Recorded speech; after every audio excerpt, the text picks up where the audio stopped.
Hello, this is your host, Paul Harvey at Life, Passion and Business. I realise I put this at the end of the programme most of the time, and I also realise I don't often listen to the end of podcasts.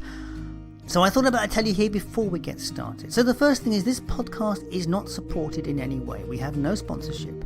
So if you would like to support us, do check out the Buy Me a Coffee link on this podcast app, and you'll also find it at the website. Now also, if you are interested in the 5 questions and would like to answer them yourself, do check out the resources tab at the website, because the 5 questions is available as a workbook and an ebook.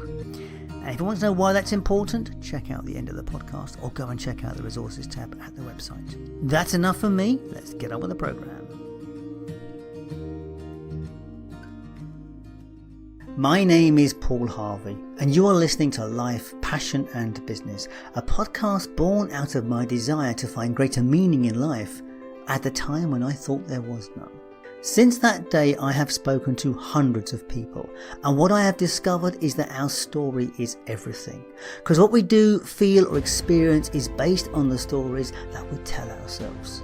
It's time to explore what it means to live a good life. How do we make this experience better? And more importantly, how do we lead the world to a better place? And so I believe universally that everybody has a specific calling in life. And so the meaning of life to you can't really be described on your actions. It's more of your reactions. Are you exploring your calling? Are you on a life path that feeds your soul? My guest on the show today believes that everyone has a calling. Richard Blank is a native of Philadelphia and was born to a family with more than average means, and there was a plan. He was on a path to an Ivy League education to study medicine or law. But even at that age, he knew it was important to be inspired in his chosen career, and neither of those were his calling. He convinced his parents to take a different path, and he went to the University of Arizona, earning a bachelor's degree in communication and Spanish. And for his junior year, at the age of 21, he took a semester at the University of Madrid, absorbing the language and the Spanish way of life.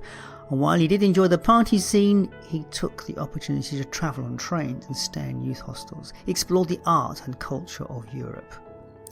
On returning to the US, he took an internship with a Spanish TV station, and for a while, another job working with an importer of Corona beer. But he used his bilingual ability and communication skills to create opportunities for himself, and built a career in telemarketer training. The life-changing break came when he was 27 years old. He relocated to Costa Rica to train employees for one of the larger call centres in San Jose. He was hooked on the industry, the country and the culture, and stayed. In his mid-30s, he started his own call centre with just one seat in a communal office. It was a slow and steady build. Today he owns his own building and directly employs over 150 people, and over the last 10 plus years he's trained well over 10,000 bilingual telemarketers. And he also collects vintage pinball machines. What is so interesting about this interview is that Richard has nothing to sell, but reached out to me because he was inspired by the work that we do and the stories that we share at Life, Passion and Business. Our conversation is not about telemarketing. It's about Richard's life, about his philosophy that has helped him move to a new country and build a successful business, giving back to his adopted community. Richard firmly believes that everyone has a calling. For him, it was to major in Spanish and explore the culture. And look where that got him. Let's join the conversation with Richard Blank. So this is Life, Passion and Business, and we're all about the story. So Richard, where did it all start from you? So happy to be with you today, Paul. And there's so many stories that I can share, but I guess my story began with my life's passion, which was learning a second language. When I grew up in Northeast Philadelphia, I decided to double down on my favorite class in high school, which was Spanish. I knew that was going to be opening doors, make me marketable, and I would be able to follow a certain passion that I did have, which I know once again would be taking me to faraway places and embraced by other cultures. And this is where we are today, here in sunny Central America, Costa Rica. Oh, wow. That's a nice warm place to live, isn't it? Beautiful tropical weather. For your audience that may not know geography so well, we are north of Panama, south of Nicaragua. Costa Rica is the only democratic society in Central America. We have no standing army. So they put their money back in education. There's a 95% literacy rate.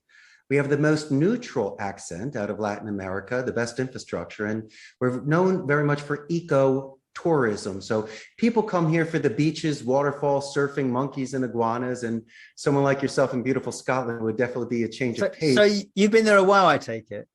For over 2 decades, sir. I've been here for wow. 22 years. Wow, wow, wow. Has your accent changed since being there?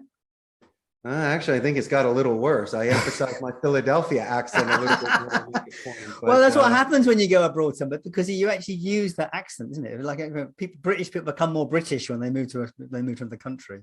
I have learned many new expressions, and I know cursing in different parts of the world. But I think the most important thing, my friend, is just having an open mind towards other cultures, and whatever we grew up with in Philadelphia and in Scotland might not be, important somewhere else. And so they're really judging you on your essence and who you are and your kindness. And for me, I know that a smile is universal. And when someone offers you food, you definitely take it. And if they offer you a second plate, you take that too. So these are the sort of things I learned when traveling. So in Philadelphia, where you grew up, what did you have any thoughts about what you wanted to be when you grew up? Was there a plan? That's why you do such an excellent podcast. There was a plan. A lot of the times, my friend, we grow up with opinions that are provided for us and predestined careers. And so I was almost on a path of Ivy League to study medicine and law. And I almost realized that it wasn't for me. It was a forced fit. And I know that I wouldn't be able to fulfill the sort of spiritual vision quest journey that I was on in my life. And so the argument, Paul, that I made to my parents when I decided to choose a language for my major at university was that my great-grandparents were nomads and they came over from Europe at the turn of the century. They learned English. They started a company. And if they didn't take these large risks, we weren't able to grow up in a very comfortable middle-class sort of lifestyle. And so I guess I had to build on the momentum of what was passed to me from generations ago. And also, once again, to be true to myself. I didn't say that I wanted to be a musician or an artist. I think those things are admirable. But even so, it's a very mature outlook to recognize that the path you're on was not where you wanted to go. Even in your, I guess, late teens and early 20s. That is correct, and it's you're also talking about a very major financial responsibility in the United States. You could be paying $100,000 US to go to the university. And I have a lot of friends with a degree that have never continued with their studies. And so they're doing something else. And so it was about being responsible of my parents' money. Also knowing that if I did not have the fidelity, if I did not love what I do, I would just be going through the motions and I'd be miserable. You wouldn't see the smiling Richard that you did today. And maybe, Paul, it's being a little selfish or egocentric. But once again, I can't live somebody else's life.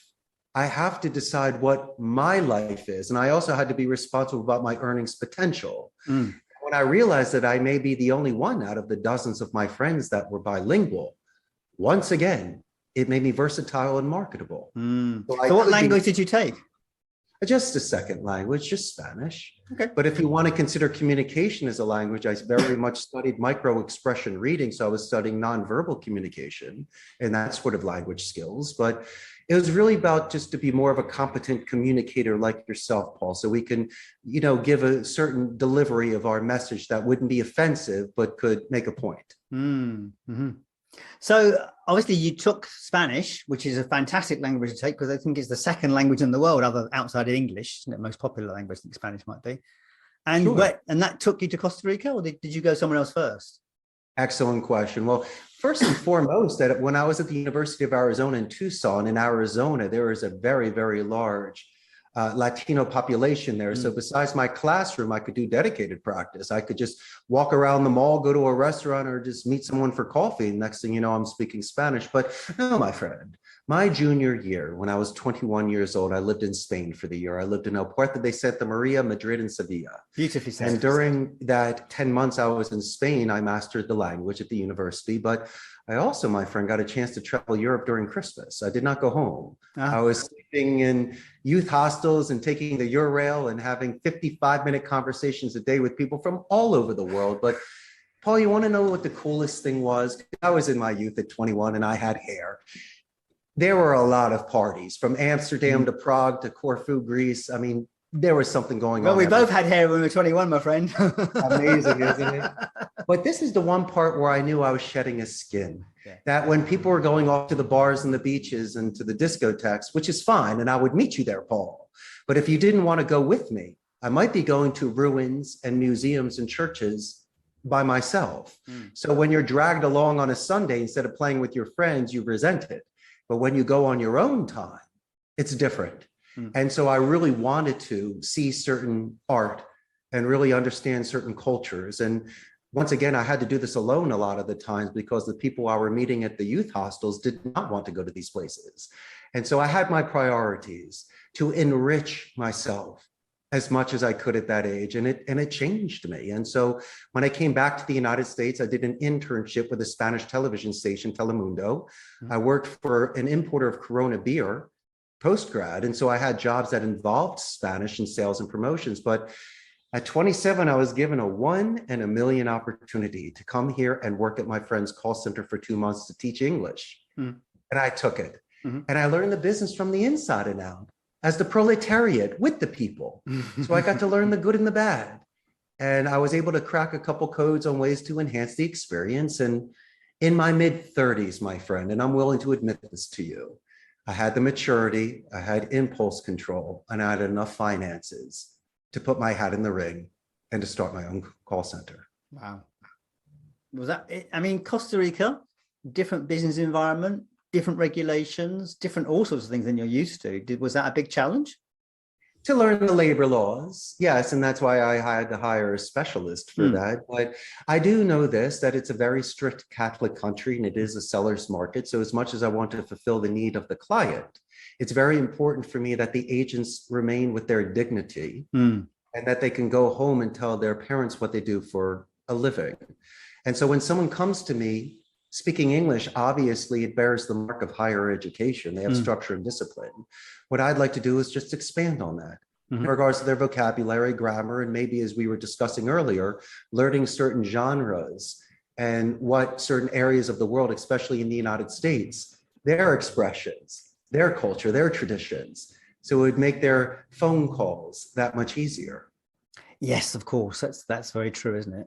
Yes, I can remember certainly having conversations with people who are, shall we say, not familiar with the geography from where I live, and so they're saying, "Well, it's just down the road." In actual fact, that's probably a 3-hour drive away. You know, so yes, I understand exactly what you mean when you have those conversations. People need to know a bit about the environment they're working in. That's for sure. Of course.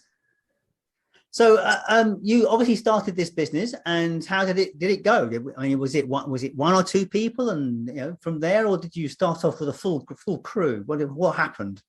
Oh, I wish I could tell you a story with bells and whistles. It was slow and steady, like the tortoise. That's the best way it should be, isn't it? Really. Well, I wished I started with 1,000 seats, but maybe I might have not been prepared for it. But this is what I do now. That when I started my business in October 4th of 2007, I put my website out there. February 6th of 2008, I landed my first account. It was one seat for 50 hours. Now, I could have overextended myself, Paul, but I didn't want to do that. So I was extremely conservative with my finances. So I first started renting a turnkey station at a blended open floor plan call center. So I really didn't have any privacy. Sorry, you're going to have to tell me what that means, because that doesn't mean a thing to me. Okay. A call center, once again, I'm a dedicated center that's private, but I was renting a space almost like a glorified internet cafe where I didn't have my private office. Right. So you're renting a booth on some floor sort of thing. Right. So it was a turnkey plug and play station. There was just no privacy. It was an open floor plan. And so I was able to scale that way conservatively, where I could pay my taxes, I could pay the overhead and make a margin.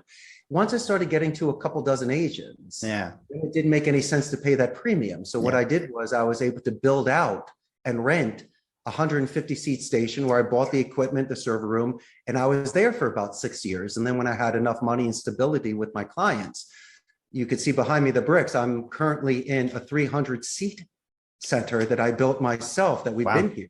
Wow. And so a couple of things I've learned. is that you need to save your money so you can weather storms, because not only COVID, but I also had a DEP a couple of years ago. But since I once again was able to provide job stability, pay my bills, and to have a reserve, I was able to weather that. Mhm. And the second thing I also realized is that once again, you shouldn't be taking out loans or having mortgages, because if the tides do turn and you cannot pay these things, you could lose everything. Mm. And so, as glamorous as it's not, it's extremely conservative. And what it did was, once again, it showed the resilience of my company to be able to weather these storms. It's not for me, Paul. I once again had to ensure the job stability and the word that I gave the agents when they decided to work with me. And so there's no surprises, good, bad, or ugly. I will always figure out what's happening, find a solution, and be very forthright, not only with my clients, but with the agents, because I believe in right bus, right seat. They could be perfect at this company, but we have to decide where they would be most effective and most comfortable. Yes, I guess some people are better outbound and some people are better incoming, aren't they? And so on. Yes, of course. Because attrition will kill you. If nobody shows up at your birthday party, you have no friends. And if you're a leader without empathy and you're not, once again, protecting the people that work with you, they're not going to come back. And so I guess the market speaks. The fact that I've lasted in a very competitive industry almost 15 years, I've grown to 150 stable agents. I really don't have to say anything. Pretty much the people that walk with me pretty much speak for this organization. Yes, people speak for you. Isn't that wonderful? That's a lovely place to be. So where did you learn these skills, my friend? How did you get this skill? Because it's like clearly there is something that you're bringing to the party that made all this work. And what was it? Things on how I was raised in my family and how there was mutual respect. But the second thing is I was also a worker. I got to see what it was like from a business owner and from supervisors and even co-workers. I didn't start off at C-level in this industry. And so it allowed me, once again, working at my friend's center for 4 years and learning it from the inside and out. Okay. What I could do. And now most people, Paul, find it very surprising that being an owner of a company that I know their name. Well, to me, I think that's the first thing that you should do with somebody that decides to work with you, is to know their name, is to break bread with them. And I have a gamification culture here. So I'm very old school. I believe in jukeboxes, pinball machines, and retro arcade machines. So I've tried to create a neutral environment for agents to let off steam, recharge batteries, meet people from other departments, and also to be able to spend time with me. And you're asking me questions on what to do as a business owner, and I don't know how to write that book. What I do know are the simple things to do, is to reduce any sort of fear, to give everybody their resources, and to create probably the happiest environment for people so they don't leave. It's really as simple as that. Well, that's the point, isn't it? I mean, originally in the 60s and 70s, companies were communities. People stayed in a company for 40 years because it was a community to be in. And it's only in the last 20, 30 years that it's become, 5-year cycles. I've got to move within the next, you arrive, you're in there for 2 years, and by the third year, you're looking for the next thing to go to. Let's talk about that for a second. Yeah. There's a huge difference, Paul, between natural and a forced attrition. A forced attrition is if you show up late, you're not doing your job, and you're drinking beers at lunch, I'm going to have to let you go. Yeah. But a natural attrition, because I am mentioning that Amazon, HP, Intel, and Oracle are here. So I'm competing against Amazon. And so I will lose somebody for a scheduling conflict because it might be better for their university studies. Their boyfriend or girlfriend may work there. It might be closer to their home, might even make more money. But the one thing they're not going to say is that Richard Blank gave them the walk of shame, embarrassed them on the floor, and fired them to make them cry. So my only reserve that I have, Paul, is that if somebody has been with me, that we should end our professional relationship amicably, where they just don't disappear. I do deserve at least a 2 weeks notice, or at least a heads up, so there's no surprises with my client.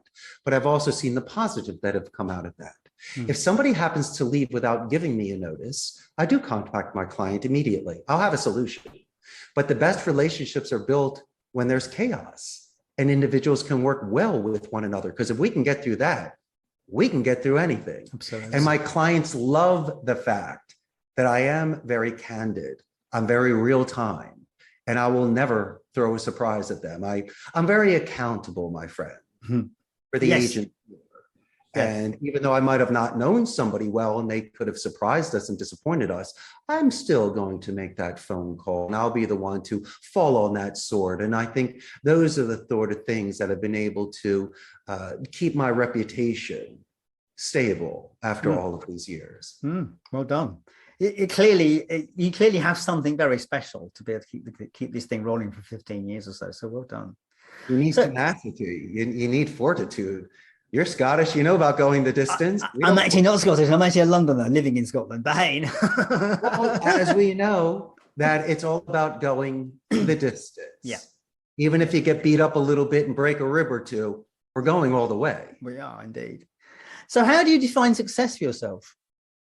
Well, and how many people that I can promote, because I might be the trunk of the tree, but I do need my roots and I need my branches. And one of the greatest things I can do is promote from within.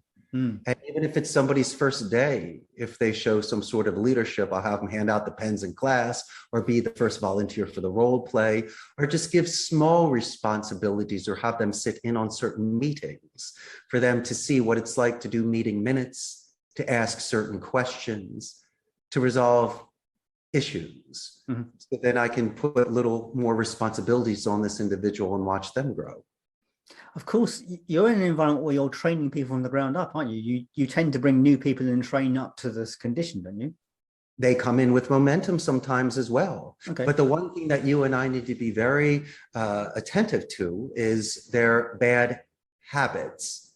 Somebody may have been trained differently prior to working with me, or they could be taking shortcuts. And so what I need to do is once again debrief them on what they've learned, see what the skill sets they have, and maybe reestablish a new company culture, because we've seen the movies, Wolf of Wall Street, Boiler Room, Glengarry Glen Ross, The Prime Gig. There's so many different telemarketing movies out there, and not everybody sells stock. Not every vertical is like that. And so maybe there might be some misconceptions on what people believe a telemarketer, a prospector, or somebody that works with the telephone should be. And so the most important thing, my friend, is that we don't compromise their ethics, values, and morals.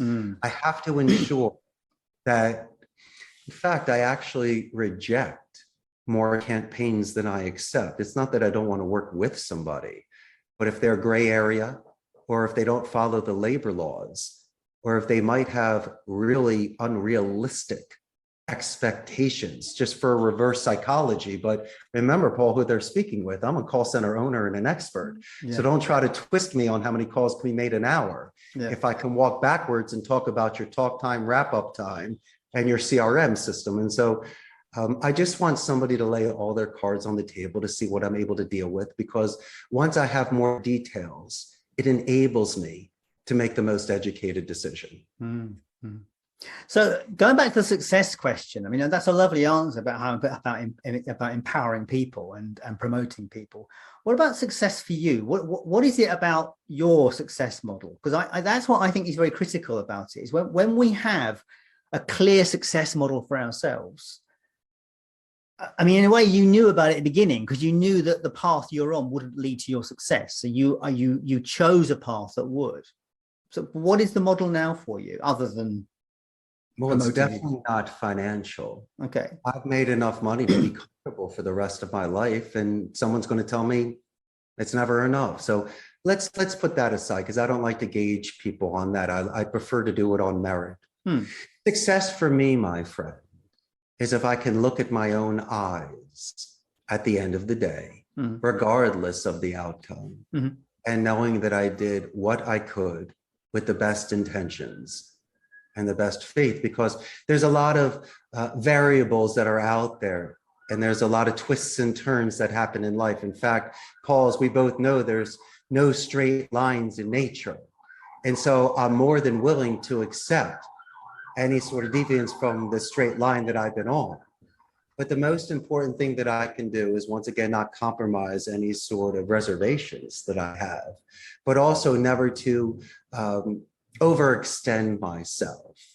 or not do something enough. I have to make sure that once again, after listening to other people, that I share my ideas. And even if we don't agree upon it, just make sure that our positions are very clear, because the older you get, your priorities change. And if I'd spoken to my 18-year-old self and I'd let them know I'm in charge of 150 people, I'm an owner of a company, I live abroad and I collect pinball machines, the first thing my 18-year-old would have said is, tell me about those pinball machines. So I just want to let you know that my priorities are still the same as when they were 18. How many games can I collect? And how many days can I smile? So success for me, my friend, because I can't judge it on the multimillionaires or the professional athlete or the rock star that played Wembley. These are my own forced marches that I made. These were my own specific goals. And a lot of the times, these successful goals that I've accomplished, I couldn't compare notes to my friends because they did not study that, they didn't desire that, or take the risks in that. And so, as I say, we can compare success and how we play pool and how many beers we can drink. But when we're talking about our own personal successes, my good friend, you know when you've been successful, when you can look at yourself in the mirror, give yourself 5, put your head on the pillow, and have a very good night's rest because you've accomplished that day. Absolutely. That's the point. Success is your own. And that's what people seem to forget. And it's lovely to hear your story around it. It's lovely to hear that. It's very fulfilling. As I mentioned before, there's some naysayers out there, Paul, but I had to push through that, of course. Yeah. So how does contribution fit into your life? I mean, clearly you are providing work and you're providing support for 300 people thereabouts in your work environment. So I understand, in our brief conversation, you told me quite a lot about that, which I thought was quite fascinating. You're very supportive of your staff. Of course. And I'm supportive of myself as well, because if I can't take care of myself first and give myself me time, where I can meditate, I can wash my convertible, play some pinball, work out in the morning, I'm not going to be good for anybody else. Right. And so my contributions is by setting a specific example, by showing up on time, being dressed, pen at the ready. My favorite part is when somebody's mother, spouse, or children show up to meet one of the agents. I will specifically go outside and spend some minutes to say how amazing this individual is, because I know I'm paying it forward.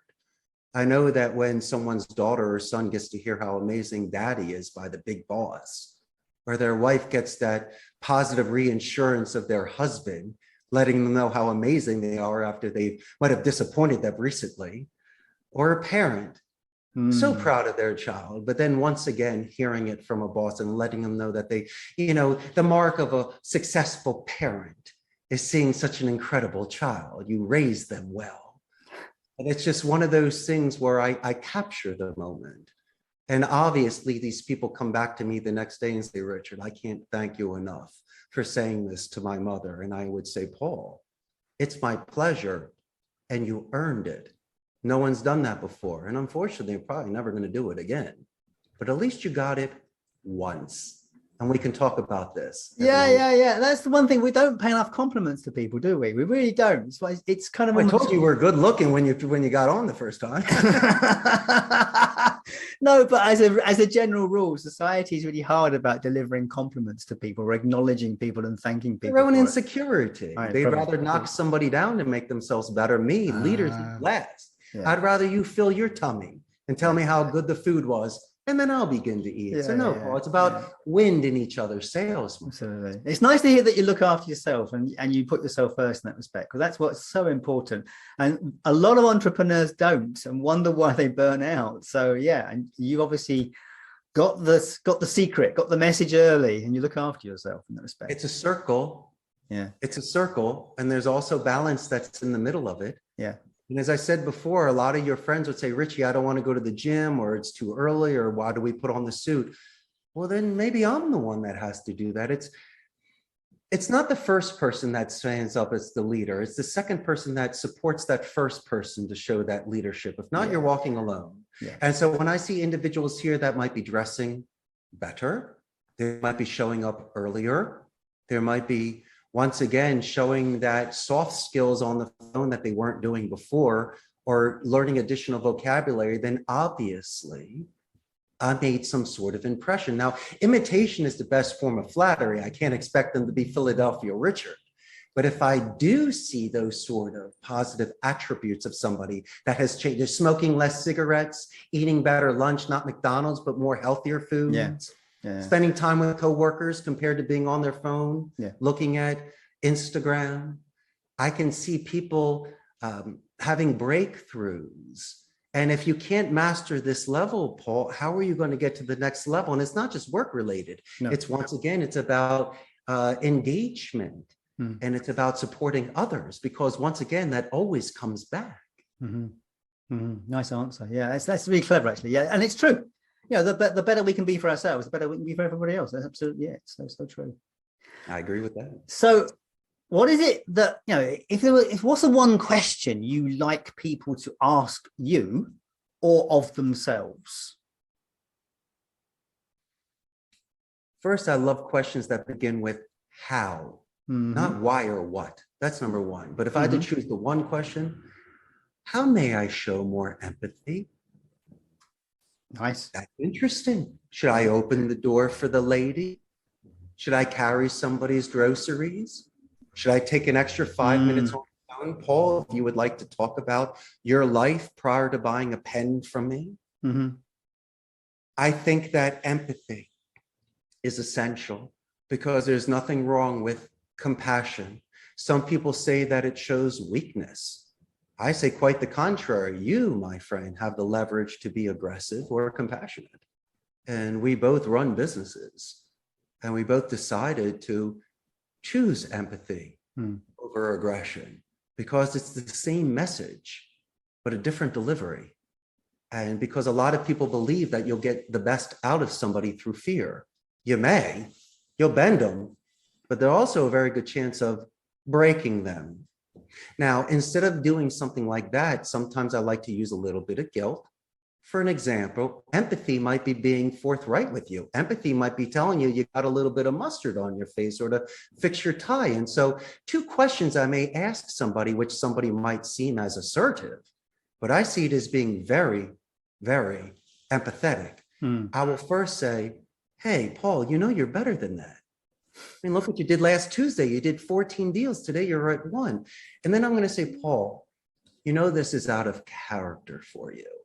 I'm not critiquing you, but Mr. Smiles is all of a sudden kicking tires, cursing, can't look at me in my eyes, and isn't friendly with anyone today. Yeah. And so one of the greatest things you could do with somebody is to call the balls and the strikes. And if I really cared about you, I would let you know you got a little bit of mustard on your face. I wouldn't let you walk around looking like a clown. But if I really, really cared about you, I would remind you of when you were the best and why it's different from where you are today. But then I will also take it a step further and realize that there may be some things happening outside of the office that I am not aware of, Paul, that could potentially be affecting your mind today. And so I'm not prying. I'm not asking you to give me family secrets, but once again, we need to be very clear on what is happening.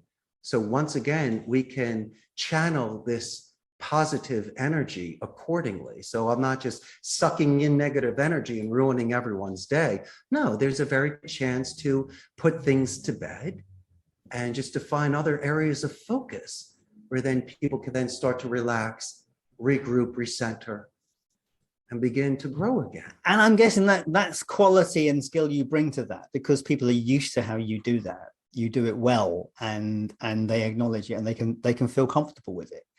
Well, look at my industry. Indeed. It's when burnouts in telemarketing. You yourself said you yell at people when they call you sometimes. Well, I don't yell at them, but I do kind of like, oh, what the hell are you calling me? You might have a stern tone, but it takes its toll. Yeah, I get sick of the crypto calls. I'm sorry, you can't, you know.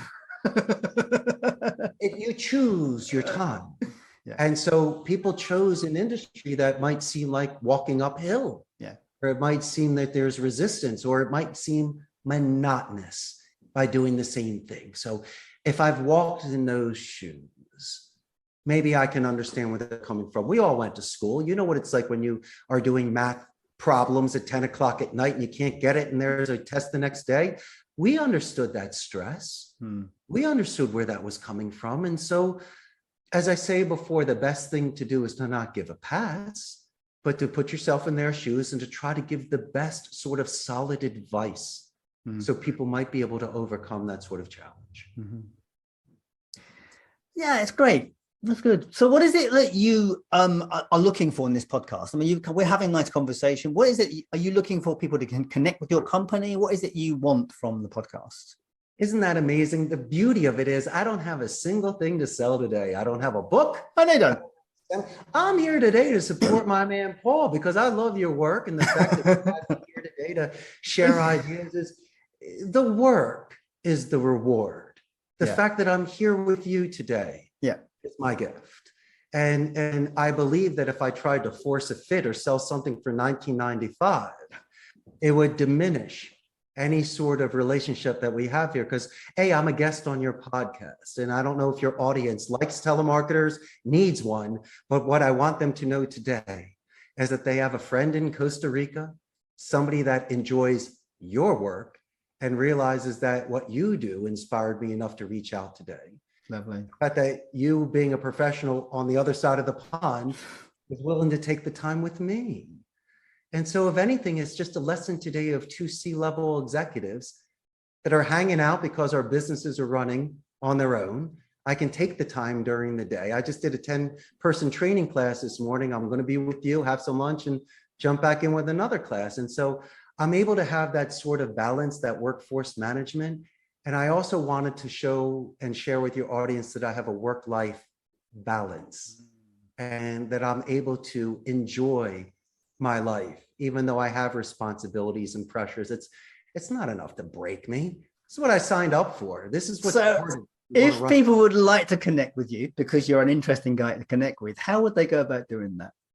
Your first thing you do, my friend, is buy that first class plane ticket and fly down. Especially when it's snowy and cold in the wintertime. But if you're not doing that today, Paul, you can. Are you on social media and stuff?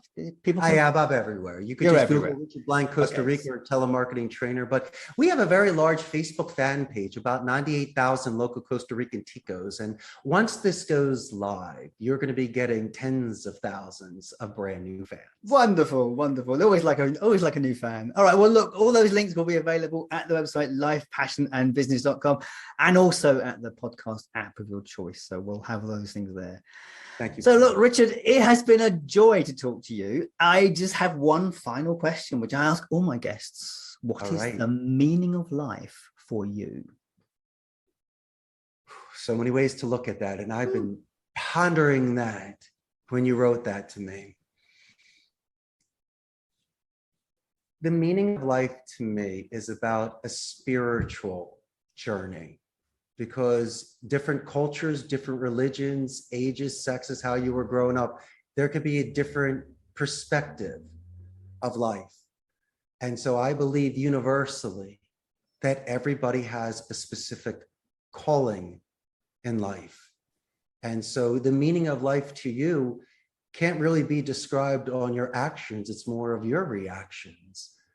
And the meaning of life is how you make it through this world that was here before you and will definitely be here after you. And so for me, it's very calming. Am I afraid of death?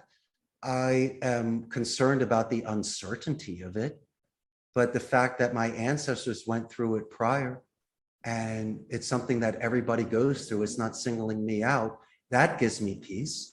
And I also, now being close to 50 years old, I've really put priority into perspective. My meaning of life to me has to revolve maybe around emotion, about feeling love, about feeling accepted, about giving energy. And as I say before, if there are certain things that I can do that can produce a growth in regards to somebody else or myself, maybe that's the meaning of life. And I don't think people should be sad because life is a gift.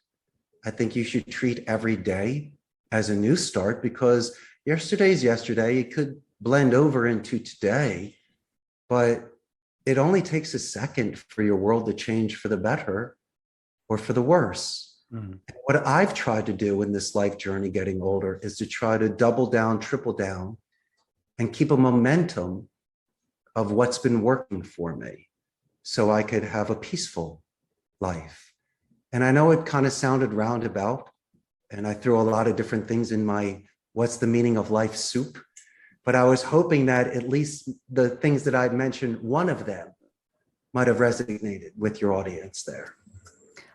I think it's very clear you have a sense of what it means for you, and that's all that matters, is that you have that sense of meaning. And I think you're clearly a very spiritual man. So thank you so much for sharing all of this with me. It has been a joy to talk to you, Richard. So Richard Blank, thank you so much, and all the best. Thank you so much. The pleasure was mine, Paul. Really enjoyed my time with you and your audience today. All the best, my friend. And that was Life, Passion and Business with Paul Harvey and my guest, Richard Blank. As he said on the show, he has nothing to sell, nothing for you to buy, no books, no products, no nothing. But if you are inspired to connect with Richard, you can find him on LinkedIn. He's also got a Facebook group, and you can find his website at CostaRicaCallCenter.com. So all those links will be available at the website lifepassionandbusiness.com. Hopefully you have been following this podcast for a while and have explored the 5 questions for yourself. But if not, what's stopping you?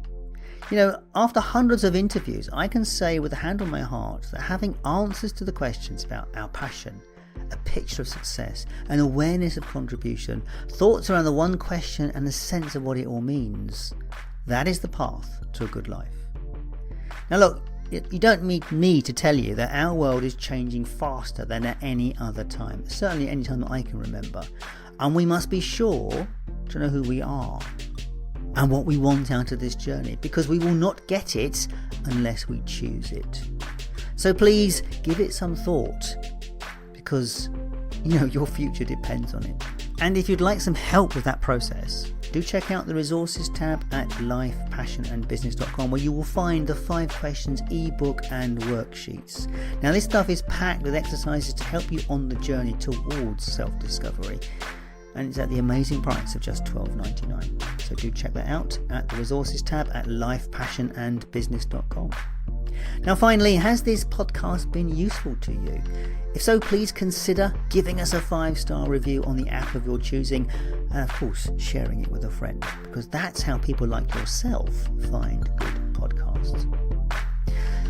And that's it from me until Sunday. As always, thank you so much for being here with me on this journey. I so appreciate your time and attention. I'll catch you next time. All the best.